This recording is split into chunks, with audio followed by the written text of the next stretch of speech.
Consider the cat. The cat goes where she wishes, her charm, her poise, it's her passport. Who can deny her? The cat turns all eyes to her. Her glamour, her magnetism, draws all attention. Who can ignore her? Today on the Comic Book Report, Black Cat by Jed MacKay Omnibus. Stick around and check it out.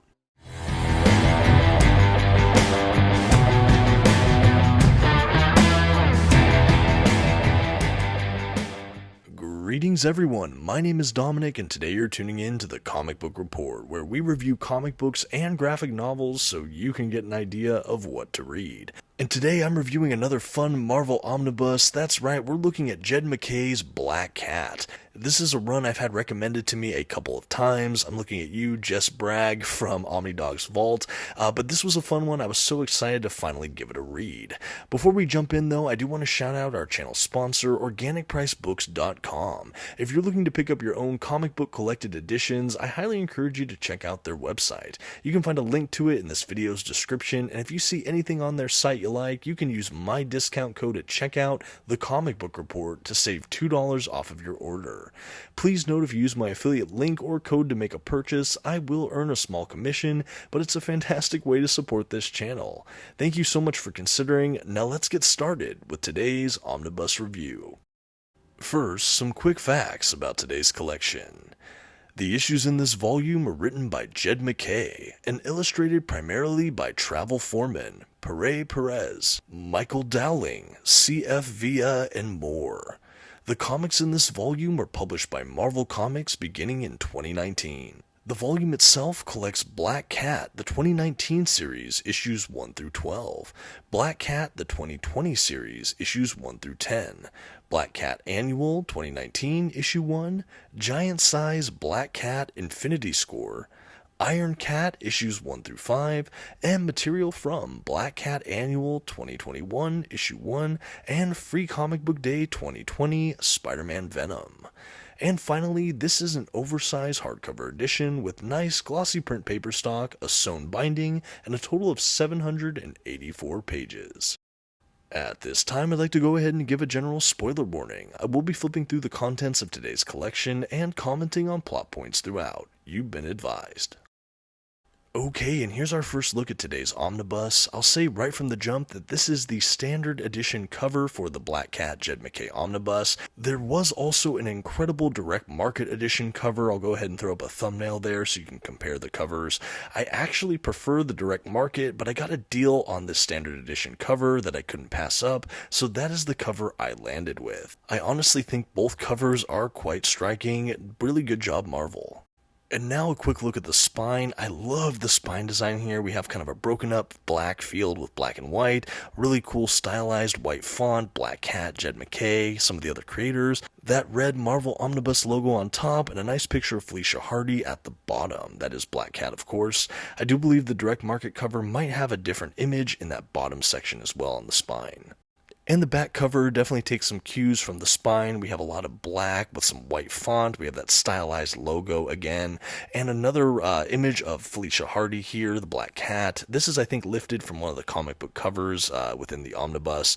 Really striking as well. I really like the back cover for this dust jacket. I think it just has some really neat lines. Everything really looks strong here.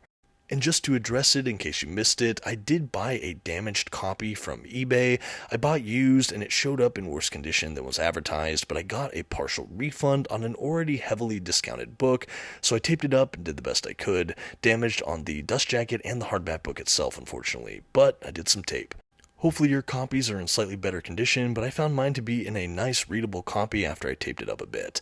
But now let's go ahead and go back to the book. We'll go ahead and look at the dust jacket, this time looking at the interior flaps as well. I'll go ahead and give this all a spread, and so you can see just the entire dust jacket in one glance.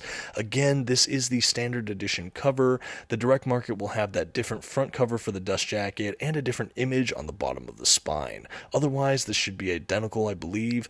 As far as the artwork, on the hardback book itself, that's printed on the board under the dust jacket, we have all black with some white cats running across it, and we have kind of the outlined black cat on the front cover there. I do think it's funny. It's called the Black Cat, but we have white cats, but I still think it's really great. Obviously, black and white are Felicia Hardy's colors, and I think this is a really striking hardback book. I've seen a lot of omnibuses print art from the collection, but I actually like the style choice here for all the cats running across it. I just think it looks really cool. Okay, and now a quick look at the binding for all you prospective collectors out there. So this is sewn binding. I have a little bit of an eye in my volume. This is after reading it all the way through, and I bought it used, so presumably it's been read at least once or twice. I do think there's a little bit of gutter loss here, though. Nothing too bad once I spread the pages, but, it's not the most lay flat kind of omnibus I've seen. But no complaints about the binding. I think everything is presented pretty well. Okay, now that we've got all the logistics squared away, let's go ahead and jump into the collection proper. We have some nice end pages before jumping into the title page, kind of publication information page. Then we have the kind of creator mapped page. This is what we have kind of in lieu of a table of contents. It breaks down everything that's included in this omnibus, who the creators were on it, writer, illustrator, inker, sometimes things like that, but it's a great way to see which issues are there, who was on what, and then after that we're right into issue 1 of that 2019 series of Black Cat by Jed MacKay, and we're off to the races. Really, really like it. The little voiceover I did at the beginning is actually how this comic series starts. We have this great, almost poetic kind of monologuing going on in Black Cat as she enters into kind of a high society gala or party at kind of an art museum. She's flagged by the surveillance security crew as being Felicia Hardy, the Black Cat. Everyone kind of is about to go on lockdown, interrogate her, kick her out of the exhibit before she steals anything. And, she's poised. She's not breaking stride, but she has this kind of knowing glance and grin that she's up to something. And right away, this series really just starts as a full-on heist narrative, and I really, really like that. I honestly think that's one of the dominant features about this comic book run, and I think it's played pitch perfectly by Jed MacKay. I will say we have a lot of artists on this title as well, between this run, the 2020 series, the mini-series, the giant size issue, all the things that are included in this book. But you have that one same narrative voice from Jed MacKay following us all the way through, which just lends this kind of unity of effect for this whole omnibus that is just absolutely incredible. I did like just about all the artists on this book. Some I think shined a little brighter than others for me personally, but again, I don't think there was a bad one in the bunch, and honestly, the voice we get for these characters from Jed MacKay is just perfect. I really like the heist narrative we have set up. So in this first couple issues, especially even the first issue, we're reintroduced to the Black Cat, Felicia Hardy. We know that she's been kind of a vigilante, cat burglar character, love interest for Spider-Man for some time. She was also a straight-up villain for a while, and now she's back to being kind of just a cat burglar, but she's not able to let people get hurt along the way, so she definitely has some heroic attributes herself. But she certainly has the makings of a complex and dynamic character, and I think Jed MacKay really exploits that in a really wonderful way. You really get to feel for this character in a new way. I think before reading this run, I kind of relegated her as a sort of Spider-Man love interest, and shame on me. There's so much more to this character here, and I really, really liked reading more about her. And not only that, Jed MacKay also spoils us with a really fun supporting character roster or team we get. Not only Felicia Hardy at the head, but she has a couple members of her crew. We have one that's sort of techie and into all the behind-the-scenes setup work, and then we have one that's kind of the muscle, but he's really good at problem-solving himself. These are kind of her, not cronies, these are her team. She really takes care of her boys, and the likewise could certainly be said as well. This trio really helps kind of just usher us into the main story, because this is her heist crew. But it's not too far in that we are also reintroduced to the Black Fox, her mentor, her father's mentor. This is kind of a master-classed criminal cat burglar who's now back on the scene, back in her life, and kind of asking for her help and her associates' help on a job. And we don't know what it is at first, other than it's a gigantic heist that's going to take all of their skills, and it's going to take them acquiring a lot of really interesting elements throughout the Marvel universe, and that's really the setup we get of this first arc. One of the first artifacts or things that the Black Fox needs for his heist is located in Doctor Strange's Sanctum Sanctorum. Luckily, Doctor Strange is off-site, he's not around, and so Felicia Hardy finds it upon herself that, hey, this is a good time to basically rob the Sorcerer Supreme. She lets herself in and she hires a Merlin, which is her kind of street heist slang for a magic user who's maybe not overpowerful, that they can kind of exploit or hire, almost like a mercenary to help deal with sort of the magic what's-its or security that might be around the Sanctum Sanctorum, maybe help lead them to what they need in his home. And this is a really fun part of the first arc where we have her delving into the Sanctum Sanctorum, the house of Doctor Strange, to find what we find out is actually the deed to New York, to Manhattan. We don't really know why it's needed. We just know that it's in Doctor Strange's care, and Black Cat's trying to steal it. Along the way, we have some fun twists and turns. We definitely get to know her crew a bit better. We get to see a lot of their strengths, a lot of their maybe shortcomings or parts of their personality. We get to see how this team functions. They do get betrayed by this Merlin character as he gets corrupted and overpowered, and it's ultimately Black Cat and her team versus this villainous, like, evil wizard at one point. At this time, too, we do have the kind of spirit ghost dog of Doctor Strange's that shows up. I think maybe created by Jason Aaron, not sure. But this character is really fun. He makes a couple cameos throughout this run. Nothing too crazy, but he's kind of an unofficial member of this team whenever he pops in. He also shows up, I believe, later on in the King in Black tie-ins in a way that's, I thought, really fun. But this is really great. You know, we get to see Black Cat explore her just incredible problem solving under pressure, her incredible just physical prowess. Another thing about Black Cat that's really fun during this era, she has kind of an artificial superpower where I think it's an implant she can turn off and on, but it messes with probability fields or something, and it basically makes unlucky things happen to people in her vicinity, like her namesake, the Black Cat. I thought this was kind of a fun gimmick. I know it was explored in previous runs, but it's something we definitely see throughout Jed MacKay's run. It's not overly obnoxious or in your face. I think it's used very well, sometimes subtly, but I really like that she has this aspect to her character, this kind of artificial superpower, and I really like the way Jed MacKay executed it. After stealing the deed to Manhattan and ultimately escaping the Sanctum Sanctorum, we have further story arcs. We have her kind of going on a kind of fake date with the Human Torch to gain access to the Baxter Building to try to steal something from the Fantastic Four. Another really fun little story arc here. We have her heist team, and they're getting pretty far trying to steal whatever object this is. But then what should happen? Blastar breaks in through the Negative Zone portal, and now Black Cat has to save the day while she's also trying to rob the Fantastic Four. Another really fun arc. I really liked MacKay's approach, especially in this early period of his run on Black Cat, where we just had these different heist jobs that affected, in many cases, superheroes in the Marvel Universe.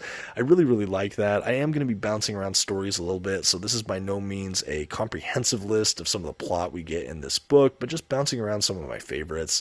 Another angle in this book that I haven't discussed yet is there's a thieves guild operating in New York that's run by Odessa Drake, I believe her name is. This is kind of the Black Cat foil, ultimately romantic interest in this book, but it's really kind of played as a kind of villain or kind of opposing force for Black Cat for a lot of this book, which I liked.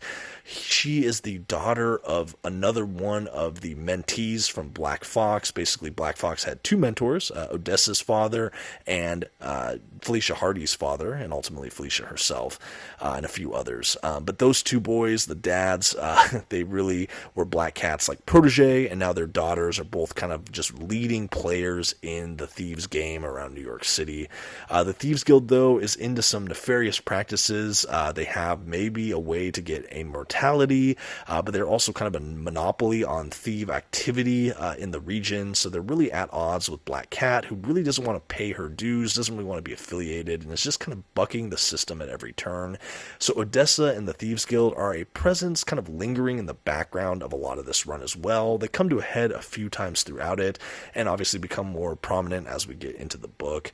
As we go to, we have a really fun story where she's trying to gain something from Iron Man. She ultimately tries for a job interview under sort of a disguise, only to break into his fabricator and create her own Black Cat-inspired Iron Man suit of armor. This feels almost like a one-off heist kind of gag like the rest of the storylines, but we find out that Iron Cat, this Iron Man suit that she builds, comes back in a big way at the very end of this omnibus. It actually gets its own miniseries as someone else drives the Iron Cat armor. But this was a fun setup earlier in the run that I was happy to say pay off later in the series.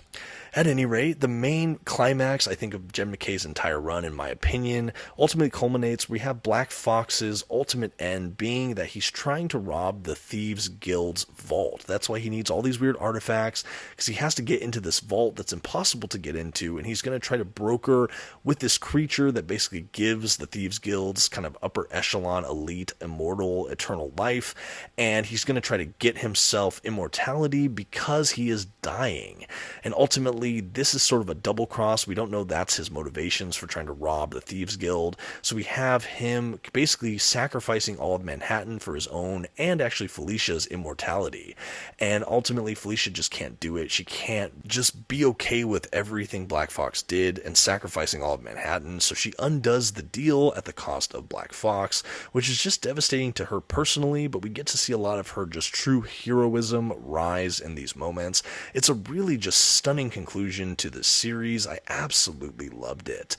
But it does go on from there. We do have some further developments and stories and issues, but that to me was the main story climax of the Jed MacKay run. Everything else was still great, but it never hit the high for me of that story arc with Black Fox. That's not to say we didn't still get some great issues. We had a great King in Black tie-in where we have the Black Cat basically just stepping up and trying to be a hero. She has to steal something to help stop Null's forces. This is, of course, in reference to the King in Black during Donny Cates and Ryan Stegman's Venom run. Another incredible work over there. But these tie-in issues are a ton of fun. We have that Iron Cat miniseries, like I mentioned earlier, and a couple other story arcs. Overall, this was a really fun series. It really just ran the gambit across the Marvel Universe. I love the kind of heist feel to it all. Love the supporting cast of characters. But ultimately, it is really just the character drama, the characterization we get for Felicia Hardy and her characters, the way it brings in so much of the character's past. It really doesn't lean too much on Spider-Man, which actually brings me to another point. There's an issue or two with Spider-Man. We have an annual where her and Spidey team up and break into kind of a Hydra Cell mafia kind of situation. That's a really fun, kind of cheeky little adventure. A lot of flirtation and just interesting interactions between those two, which I loved. But in general, I love that this series didn't rely on Spider-Man. I love Spider-Man, but we really got to see so much more of Black Cat without his presence in this book for the most part. Going back to the art for a moment, like I said, we do have a lot of different artists attached to this book. Some hit a little bit more than others for me. I think they were all really strong, but I almost felt like the art got better and better as we went. I felt like each new artist as we went, I just felt like I was immersed a bit more into the worlds through how they depicted the characters, the backgrounds, things like that. But I don't think there's a weak artist in the bunch. I think all of it was just very strong. And like I said, I think having Jed MacKay at the helm for the writing, it just made everything feel very seamless and unified. I wasn't too caught off guard or thrown out whenever we got someone new, and I did like that. Going back to plot now, another story that I overlooked was the Infinity Score, this giant size issue that kind of came out after this other arc where basically the Infinity Stones or Infinity Gems, that make up the Infinity Gauntlet and all of that, they kind of reside within different people, a lot of kind of bad people actually, and basically Felicia Hardy is trying to acquire a couple of them to, well, we find out trying to cure someone in her life using some of the Infinity Stones, but she has to work with some kind of gnarly people, kind of bringing this team together. That's a really fun work as well. We have some fun crossover with the character Star from the world of Captain Marvel. I thought that was really fun. That was a really good issue. Iron Cat, which I mentioned earlier, we have someone else donning that armor she created earlier on, and this character has a direct tie to her past, and I really thought this was a cool way to end the omnibus as well with this 5-issue miniseries, The Iron Cat, because it's ultimately a Black Cat Iron Man team up against the Iron Cat and just some darker forces that show up. Is it an evil AI villain? Maybe. But ultimately, yeah, this was a really fun book. Like I said, a lot of great story arcs here. I don't even know if I've talked about all of them at this point, but this book has a lot of real gems here. Reading this makes me, frankly, really excited to check out the rest of his run on Moon Knight. I know I read the first trade paperback collection, but I'm really starting to like the writing of Jed MacKay. Frankly, this omnibus was a real treat. Really fun from end to end, and after all of the rest of the contents of this book, all of the different issues and things, we have a large variant cover art gallery, which I really enjoyed. This comprises most of the extras for this omnibus, and it is a generous amount of variant covers. We have variants from both runs, the 2019, the 2020, variants from Iron Cat, things like that. It's very fun to see so many different artists try their hand at this character, this franchise. I know I particularly like some of the Scotty Young variants, as always, the kind of cartoon, more animated look to some of these characters. It was just really fun. I'm always happy to see extras at the back of an omnibus, and like I said, for Black Cat, it is a fairly sizable extras, particularly that variant cover art gallery. After that rather large variant cover art gallery, we transitioned to some of the character models and behind the scenes outlines for some of the issues, some of the pencil work. Really like to see this as well. Like I mentioned a few times throughout this video, I found the artists across Black Cat to be really just great art, really great artists, and so it was kind of fun to see some of the behind the scenes making of. I always love seeing kind of the outlines or pencil work or the different kind of storyboarded sections or what have you, and we also get a pretty good gallery of these at the back, which I like to see. I would have personally loved maybe a small essay or afterword from Jed MacKay, but I completely understand, and honestly what we get here is still a really nice set of extras. No complaints from me.